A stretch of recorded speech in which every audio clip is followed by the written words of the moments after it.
Merci de nous rejoindre sur le plateau de l'invité sur New World Info, Vendredi Littérature. Et aujourd'hui, je reçois pour vous l'autrice Awa Ba. Soyez la bienvenue. Merci. Derrière les paillettes et le glamour se cachent parfois des réalités difficiles, faites de sacrifices, de rivalités et de quête de soi également. Et dans votre roman Crasse et paillettes, vous nous plongez dans les coulisses de cet univers tout en livrant une réflexion sur la condition de la femme, l'ambition et le prix du succès. On va aborder tout cela avec vous. Vous partagez également un parcours inspirant marqué par la persévérance et la résilience, deux qualités fortes pour une femme forte. Et merci de nous rejoindre. Merci d'avoir accepté notre invitation. Merci de m'avoir invité. Justement, on va vous découvrir davantage dans cette émission. Awa Ba, qui c'est et surtout qu'est-ce qui vous a, quel a été le déclic pour nous offrir ce magnifique roman? Ok, Awa Ba, je suis une écrivaine. Je suis donc auteure de 6 ouvrages, dont 2 collectifs. C'est mon premier roman, sachant que c'est le 4e de mes ouvrages. Et j'ai souhaité mettre en avant le milieu du mannequinat et de la mode pour parler d'un secteur dans lequel j'ai évolué pendant quelques années. Et j'en ai tiré des leçons, j'en ai tiré on va dire, j'ai appris un peu plus la vie, je me suis un peu plus ouvert au monde et j'avais envie de partager donc cette expérience.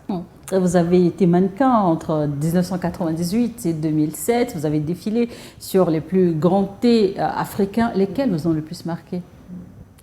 Alors, c'est vrai que j'ai pu parcourir toute l'Afrique. Lomé était un hub de la mode aussi à l'époque. J'ai aussi parcouru l'Afrique du Sud, j'ai pu représenter la Côte d'Ivoire, donc je suis écrivaine ivoirienne dans un concours aux États-Unis, j'ai pu voyager. Il y a énormément de petites choses aussi que je raconte qui sont très réalistes, qui font partie de mon parcours, mais ce n'est pas exactement mon histoire. Je n'ai pas souhaité faire une autobiographie, mais j'avais envie de raconter la vie très réaliste d'un mannequin avec un parcours assez atypique. Qui est parfois le parcours de beaucoup de jeunes filles. Raconter la vie de mannequin, justement, pourquoi avoir choisi le titre Crasse et paillettes, mais qui semble opposer deux réalités différentes. C'est justement cette ambiguïté-là que j'avais envie de mettre en avant, parce qu'en général, lorsqu'on parle du milieu de la mode, on parle seulement du côté négatif, mais il y a aussi des paillettes. Le terme le plus approprié, c'est strass et paillettes. Mais là, j'ai souhaité faire un petit jeu de mots, crasse et paillettes, parce que oui, il y a de la crasse, mais il y a aussi des paillettes. Et c'est cet équilibre-là que j'essaye de raconter dans mon ouvrage. Les plus beaux souvenirs que vous gardez? Les plus beaux souvenirs sont les voyages. C'est la vie de luxe, on va dire, parce qu'on est quand même, on voyage beaucoup, on est dans de grands hôtels, donc de grands restaurants, on rencontre beaucoup de célébrités. On se fait un bon relationnel et puis la solidarité aussi parfois avec certains collègues mannequins. Le fait qu'on puisse aller de pays en pays, on agrandit aussi son réseau de connaissances. Donc ce sont tous ces éléments-là qui sont très positifs, en tout cas dans la carrière. Et dans ce roman, on vous a plus découverte, vous êtes plus ouverte à vos lecteurs. Mais pourquoi avoir choisi votre vie de mannequin et la raconter, la partager avec vos lecteurs?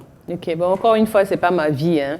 C'est une vie de mannequin, parce que j'ai souhaité justement mettre en avant une jeune fille, une fille lambda, une fille comme tout le monde, qui est élève et qui entre dans ce milieu avec beaucoup de naïveté, qui découvre petit à petit les rouages du milieu, qui découvre petit à petit le milieu professionnel en tant que tel, hein, parce qu'aujourd'hui, c'est vrai que je mets les projecteurs sur le milieu du mannequinat.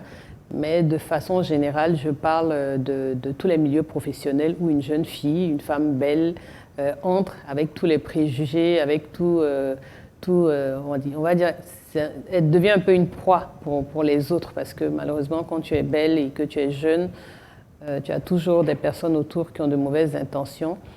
Et quand cela va avec une certaine naïveté ou que la personne n'est pas encore bien mature, elle peut tomber dans certains pièges. Donc c'est vrai que là, on parle du mannequinat, mais il faut voir le spectre sous la forme un peu plus générale de la vie professionnelle. Très souvent, c'est ce côté justement des pièges du secteur d'activité qui inquiète les parents quand une jeune fille se décide justement de se lancer sous les projecteurs en tant que mannequin. Et quel conseil donnerez-vous à une jeune fille justement qui reste encore très passionnée par ce milieu et surtout comment éviter ces pièges? De toute façon, lorsqu'on est sous les projecteurs, comme vous-même, hein, vous êtes dans les médias, vous êtes vu, lorsque vous êtes dans le show business, vous êtes dans la musique, tous ces milieux-là, en général, vous êtes projetés en avant et donc vous êtes forcément beaucoup plus facile à cibler. Sinon, pour moi, quel que soit le milieu, en général, les femmes sont très souvent une proie ou une victime. Derrière les défilés, les strass, les projecteurs, et quelles sont les réalités que, à travers ce livre, vous révélez au grand public? La première des choses, c'est le droit de cuissage, hein, dont les femmes sont souvent victimes, parfois des hommes aussi. Et donc, pour avancer dans sa carrière, il y a des propositions indécentes qui vous sont faites. C'est justement de tenir tête à ces personnes et puis de rester focus sur son objectif parce que malheureusement, les conséquences sont toujours dramatiques. Peut-être que à l'immédiat, on a quelque chose en retour, mais sur le long terme, c'est son image qui est entachée, c'est sa carrière aussi qui peut être tout de suite prendre un autre tournant. Donc pour moi, hein, je donne des conseils de vie et justement le personnage principal a des choix à faire. Dans tout le processus, on a des choix à faire et lorsqu'on fait les mauvais choix, on a aussi les conséquences qu'on paye. Les choix parfois difficiles à faire, mais quel est le secret pour finalement faire un bon choix? Je pense que, en tout cas me concernant, moi, les choix que j'ai pu faire, je me suis toujours basée sur mon éducation déjà, sur les valeurs. Et puis sur la foi, lorsqu'on croit en Dieu, je pense qu'il y a des choses qu'on ne fait pas, même si on est très tenté et qu'on se dit c'est peut-être la seule voie, parce que c'est ce que les gens peuvent nous faire croire, mais il faut rester sur son éducation, ses valeurs et continuer à rester dans sa piété.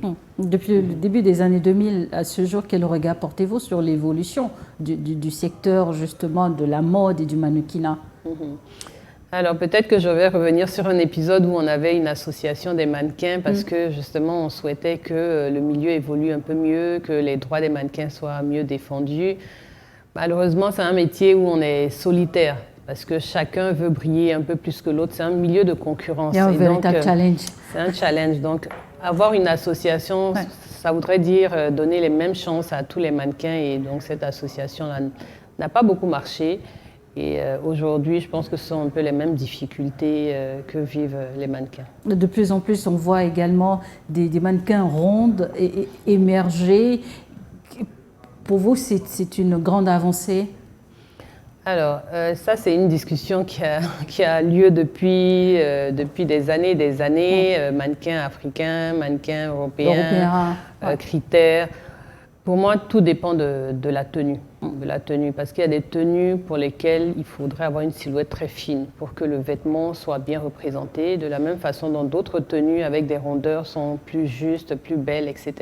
Donc après, c'est au styliste de choisir. Nous, on a été mannequin. Un mannequin, normalement, il porte ce qu'on lui donne. C'est-à-dire, c'est un artiste. Hein. C'est comme le rôle qu'on vous donne, vous le jouez sans forcément critiquer. Après, chaque mannequin aussi a je perds mes mots. Chaque mannequin peut définir aussi ses règles, c'est-à-dire on peut vous donner un habit qui est très dénudé et vous pouvez dire non, parce que dans mes codes, je ne fais pas ça, je ne fais pas de nu. Et surtout quand on se réfère à ces valeurs qu'on porte. Oui, voilà. Donc c'est vrai qu'en Afrique, on a ce choix. En Europe aussi, je pense qu'on a ce choix-là, c'est-à-dire que lorsque vous signez votre contrat, vous pouvez définir dedans, je ne fais jamais de nu, je ne fais pas ci, je ne fais pas de lingerie par exemple, etc.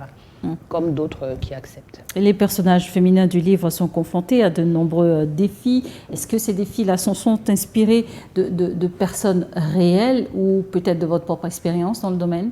Non, pas de mon expérience. En fait, peut-être l'histoire que je relate, c'est surtout le parcours scolaire jusqu'au mannequinat. Ça, je me suis inspirée effectivement de mon parcours parce que la condition pour que je fasse du mannequinat, c'était de ne jamais abandonner mes études. Donc heureusement que mes parents avaient mis ce mot d'ordre-là. Et c'est ce qui m'a sauvée parce que la reconversion n'est pas forcément facile. Si vous n'avez pas de diplôme, si vous n'avez pas finalisé vos études, c'est difficile de finaliser votre carrière et puis ne pas savoir ce que vous allez faire, même si vous avez gagné beaucoup d'argent. Donc ça a été une très bonne chance et c'est le conseil justement que je donne. Maintenant, les histoires que je relate, ce sont des faits réels, mais pas de vraies histoires. Tout est fictif, c'est-à-dire ça pourrait arriver à quelqu'un. C'est très réaliste, mais je ne me suis pas du tout inspirée de l'histoire de quelqu'un parce que je ne voulais pas justement qu'il y ait un lien avec une personne antérieure. Aujourd'hui, face à la mondialisation aussi, et de plus en plus, alors qu'on fait la promotion de l'auto-emploi, l'entrepreneuriat, des jeunes ont tendance à très vite aussi abandonner les cours et se lancer dans la vie active. Pour vous, les deux, cette combinaison peut bien fonctionner, ou est-ce que finalement les études, comme le disent certains, c'est plus très important? Qu'est-ce que vous en pensez? Alors tout dépend des compétences de la personne, parce que il y a des personnes qui très tôt ont cette facilité, dans ce don d'entrepreneuriat.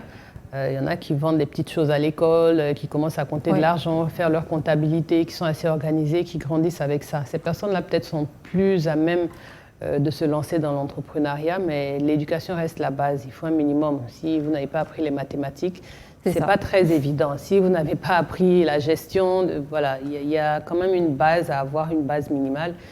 Et même ceux qui ont fini leur diplôme aussi, l'entrepreneuriat n'est pas à portée de tout le monde. Il y en a qui sont faits pour être intrapreneurs. C'est-à-dire, au lieu d'être entrepreneurs, ils sont plutôt intrapreneurs. Ils restent en société, ils savent développer une société, mais ils ne savent pas développer d'eux-mêmes la création et l'évolution d'une société. Comme quoi, c'est toujours important de se faire accompagner, se faire former. Oui, c'est important. Les stages aussi sont très leur raison d'être. À travers ce roman, vous abordez également des thèmes comme l'ambition, la rivalité, les sacrifices et la quête du succès. Quel est le principal message que vous souhaitez justement transmettre aux jeunes femmes qui portent cette ambition de justement réussir, évoluer sous les projecteurs? Ok, si je dois résumer cela en une phrase, c'est il ne faut pas réussir à tout prix. Parce que tout a un prix justement, et si vous voulez une réussite avec tous les sacrifices et tout ce qu'il y a de négatif derrière que vous auriez fait juste pour réussir, au final vous n'auriez pas réussi. Donc pour en revenir aux valeurs, ce sont vraiment ces valeurs-là, de rester sur les valeurs, sur notre éducation à l'africaine, parce qu'il y a des choses qu'on n'accepte pas malgré la mondialisation. Et c'est de revenir à ces valeurs, revenir à son origine et d'être sûr qu'on ne regrettera pas après. Pensez-vous que la société d'aujourd'hui met plus la pression particulièrement sur les femmes pour réussir, mais surtout réussir parfaitement?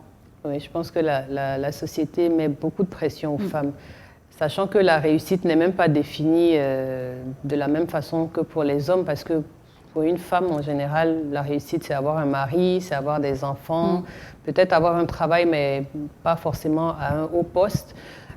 Donc cette pression-là, même lorsque vous arrivez à un très grand poste de responsabilité, il y aura toujours le volet social d'être épouse, être mère, etc.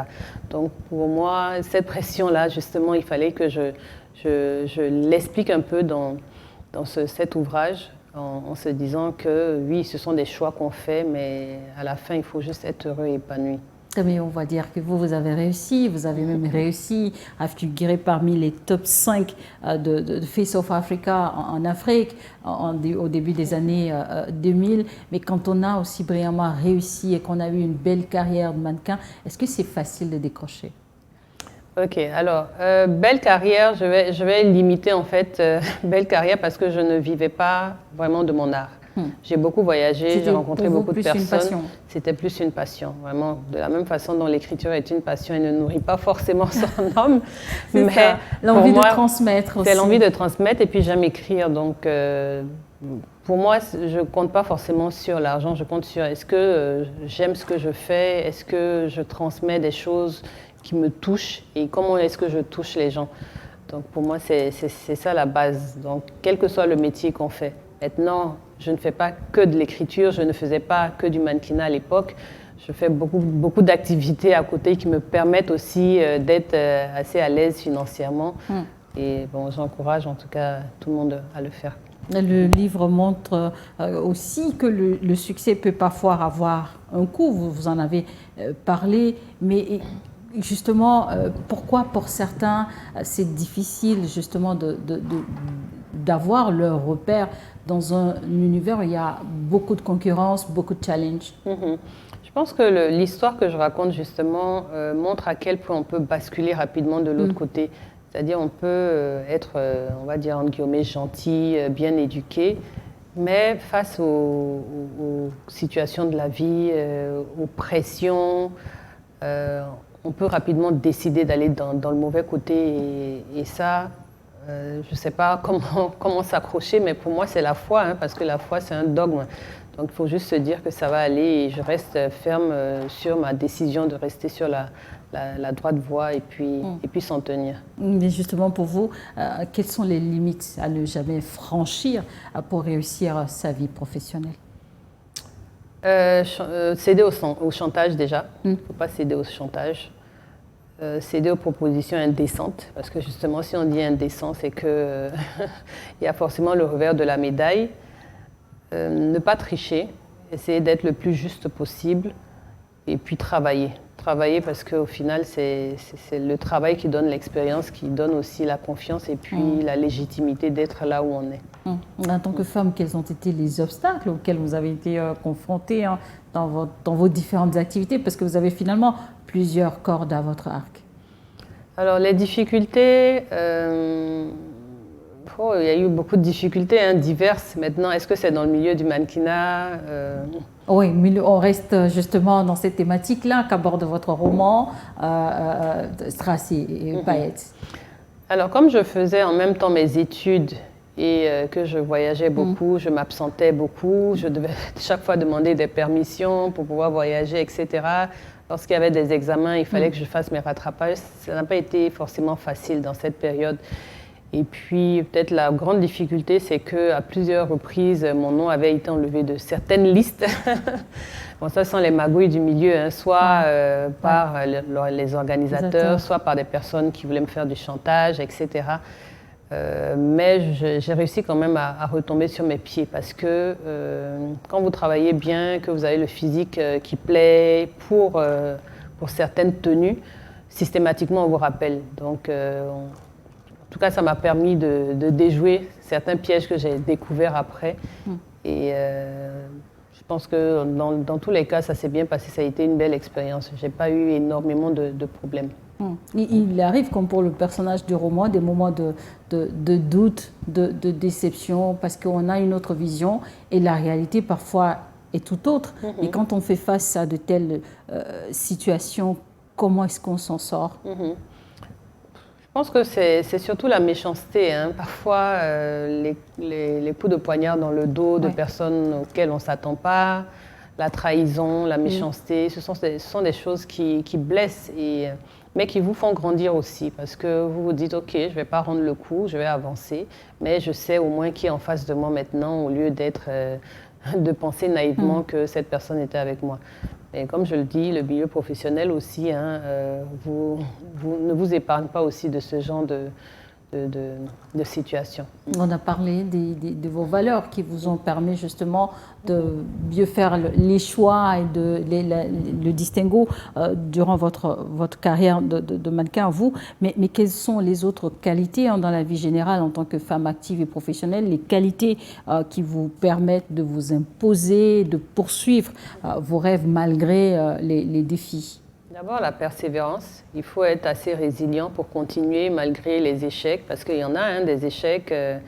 Il faut être curieux aussi et ouvert d'esprit pour apprendre, pour comprendre, pour être dans l'empathie, pour avancer. Il faut vraiment apprendre aussi des autres. Il faut apprendre. Aujourd'hui aussi, avec Internet, il y a un boulevard de connaissances. Il faut lire la lecture, mais c'est un puits sans fond de connaissances. Donc, il faut apprendre, il faut lire.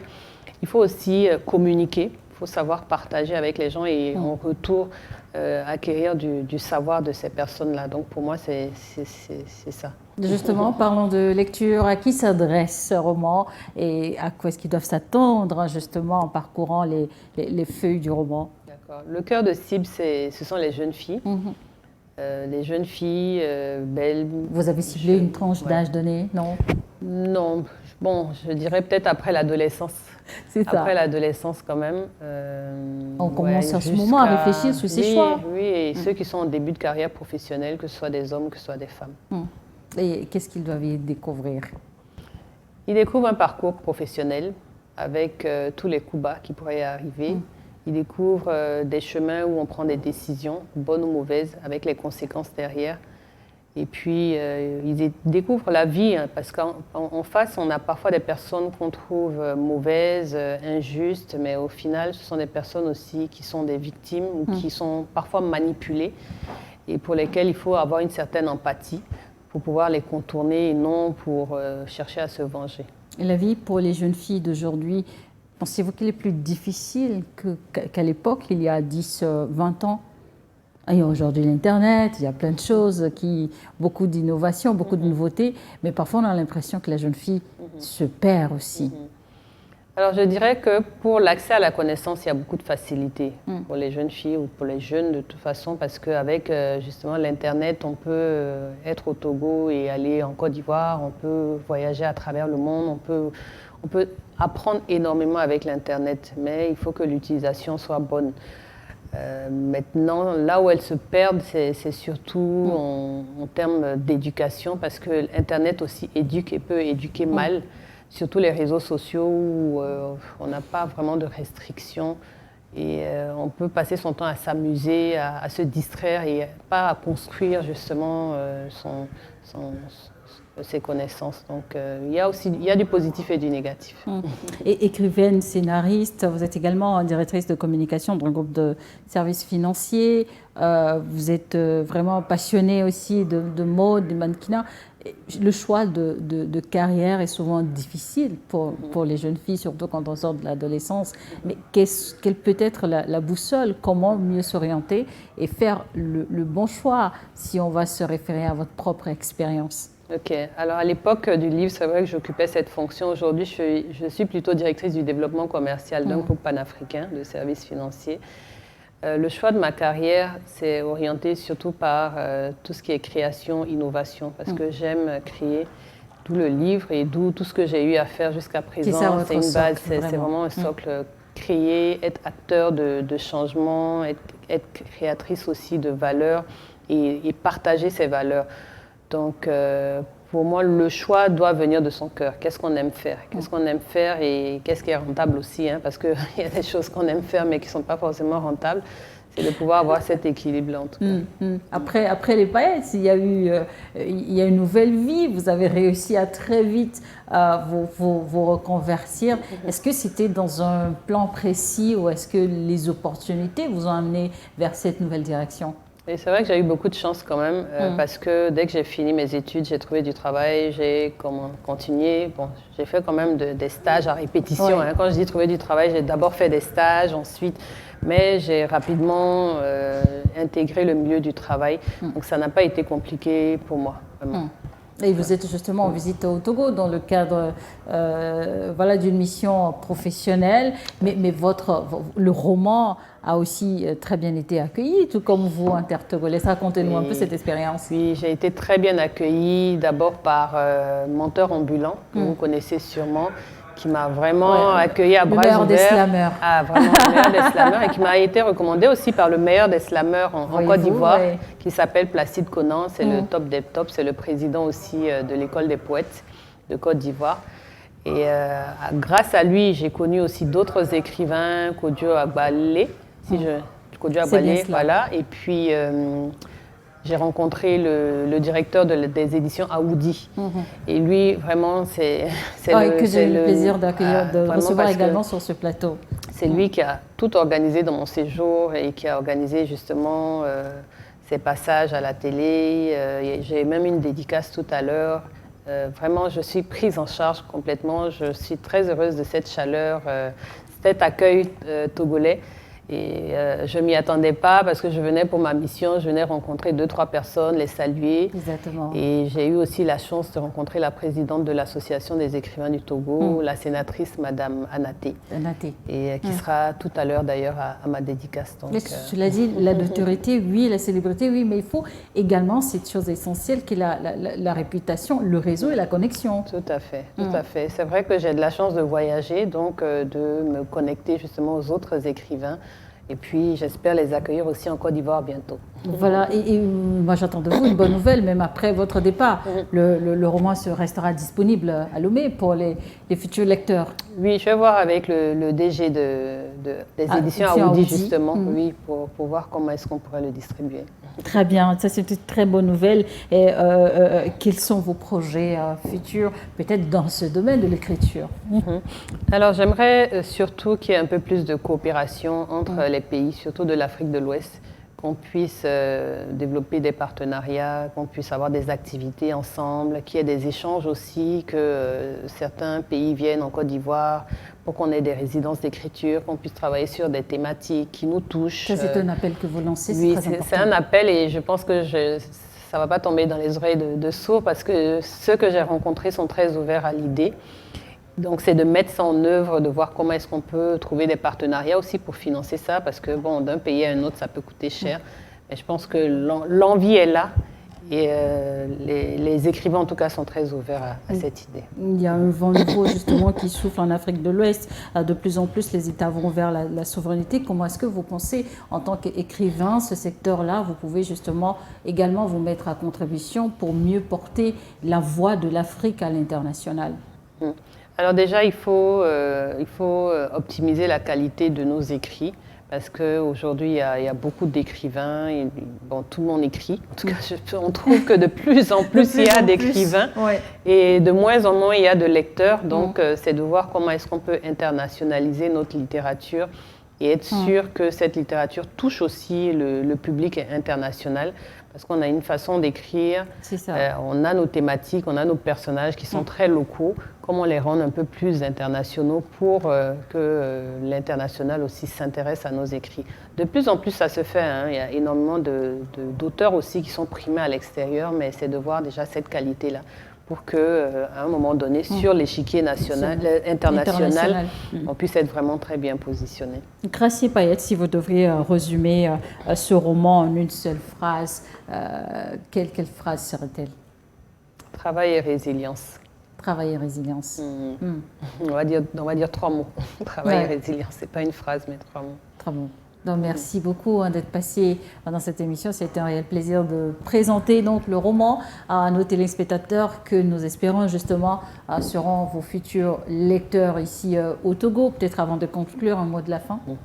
Merci au Togo. Je vous attends en Côte d'Ivoire et j'espère qu'on pourra faire le tour de l'Afrique, au moins de l'Afrique de l'Ouest, et que la littérature vraiment continue de croître et de toucher les lecteurs, de toucher les Africains et le monde. Et une dédicace donc est prévue ce vendredi 26 juin dans l'après-midi à Lomé, et après le roman sera disponible donc aux éditions Aoudi. Je pense que beaucoup de Togolais savent déjà comment s'y rendre et comment se procurer surtout à ce bijou précieux qui encourage à la résilience et au travail et à la culture de ses valeurs personnelles. Merci Arba, merci d'être passé sur notre plateau. Merci à vous. Merci à vous également de nous avoir suivis dans l'invité spécial littérature ce vendredi sur New One Info.